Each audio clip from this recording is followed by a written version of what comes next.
Hi, I am Vikas Kumar. Welcome back my YouTube channel. आप लोगों को सभी को पता है कि हम आर्टिकल की डिक्टेशन करते हैं हर रोज़ डेली की आर्टिकल द हिंदू एडिटोरियल की डिक्टेशन प्लस आपका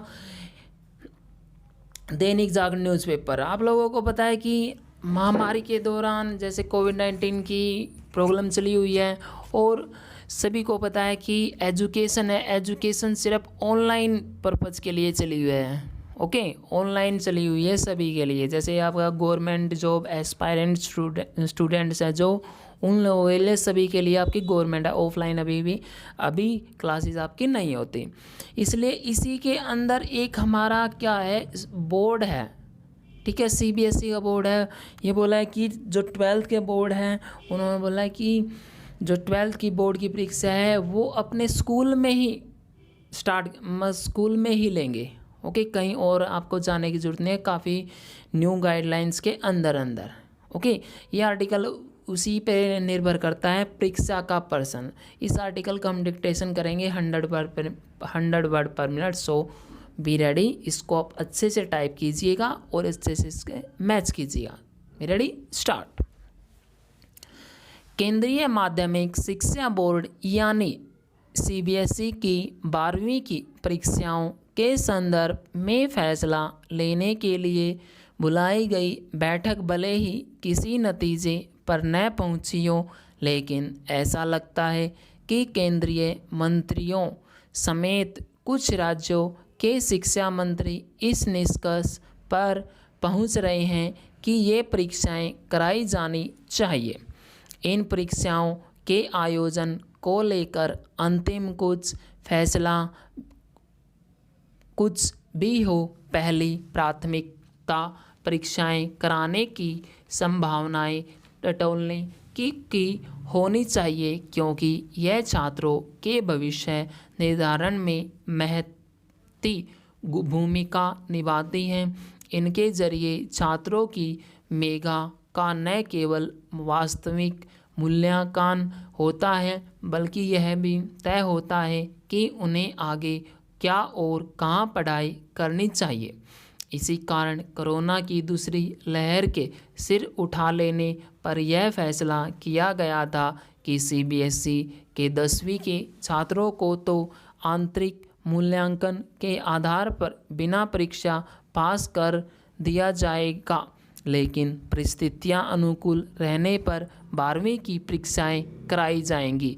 फिलहाल कहना कठिन है कि आगे क्या स्थिति बनेगी, लेकिन अभी ऐसा लग रहा है जुलाई तक हालात सामान्य हो जाएंगे और तब कोविड प्रोटोकॉल की सख्ती से पालन करते हुए परीक्षाएं कराई जा सकती हैं।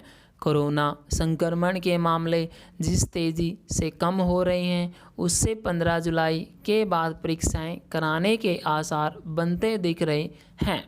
इसके बावजूद सभी विकल्प खुले रखे जाने चाहिए। परीक्षाएं आयोजित कराने की संभावनाएं बनने पर यह देखना जाना चाहिए कि क्या सभी विषयों की परीक्षाएं लेनी आवश्यक है।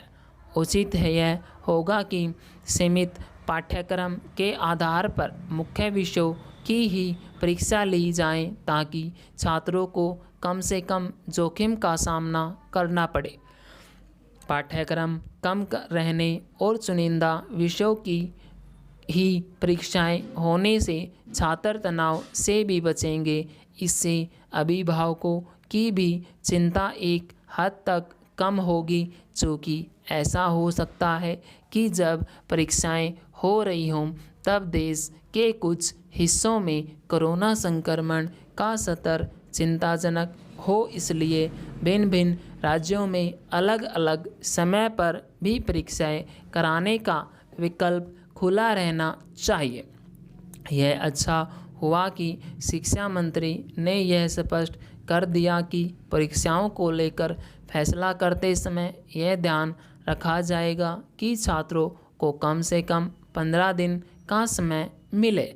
यह सूचना भी छात्रों के तनाव को कम करने वाली साबित होनी चाहिए, चूँकि राज्य बोर्डों की 12वीं की परीक्षाएं कराने न कराने का फैसला राज्य सरकारों पर छोड़ दिया गए है, इसलिए इसे राजनीतिक मसला बनाने से बचा जाना चाहिए। यह ठीक नहीं कि कुछ नेता इस पर संकीर्ण राजनीतिक कर रहे हैं। पूर्ण विराम। स्टूडेंट आप इसको टाइप कीजिए, टाइप करने के बाद आप इसको मैच कीजिए। ओके, और ये आर्टिकल आपका परीक्षा का प्रश्न, और इस आर्टिकल को आप कमेंट बॉक्स में आप ये बताइए कि मुझे इसमें कितनी मिस्टेक आती है। ओके, और मुझे ये भी बताइए आप कहाँ कहाँ से हो जो हमारे साथ जुड़े हुए हैं बच्चे स्टेनोग्राफी के लिए। ओके, फिर मैं आपके लिए एक सरप्राइज़ प्लान कर रहा हूँ, उसके अकॉर्डिंग आपको कुछ भी बताया जाएगा। ओके, अगर चैनल आप डिक्टेशन अच्छे लगे, डिक्टेशन को लाइक कीजिए, लाइक एंड कमेंट और सब्सक्राइब करना डोंट फॉरगेट।